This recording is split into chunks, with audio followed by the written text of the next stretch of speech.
जय श्रीराम. मला आत्ताच मीडियाच्या माध्यमातून समजलं की आपली बिनविरोध निवड झालेली आहे. खरं तर हा विजय जो आहे तो ईश्वरीय विजय आहे, हिंदुत्वाचा विजय आहे.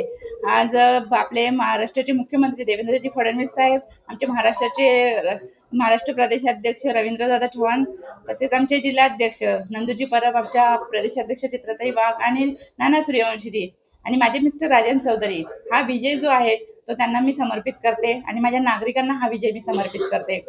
गेल्या 2015 ज्या निवडणुका झाल्या होत्या त्या निवडणुकीमध्ये आपण नागरिकांच्या ज्या काही समस्या होत्या प्रभागातील त्या 90% सोडवण्याचा पूर्ण प्रयत्न केलेला आहे आणि याच्यापुढे सुद्धा नगरसेवक म्हणून मी तेवढ्याच सक्षमतेने काम करणार आणि नागरिकांच्या ज्या मूलभूत समस्या आहेत ते सोडवण्याचा मी पूर्ण प्रयत्न करेन. आणि हा विजय जो आहे तो महायुतीचा आणि भारतीय जनता पार्टीचा विजय आहे.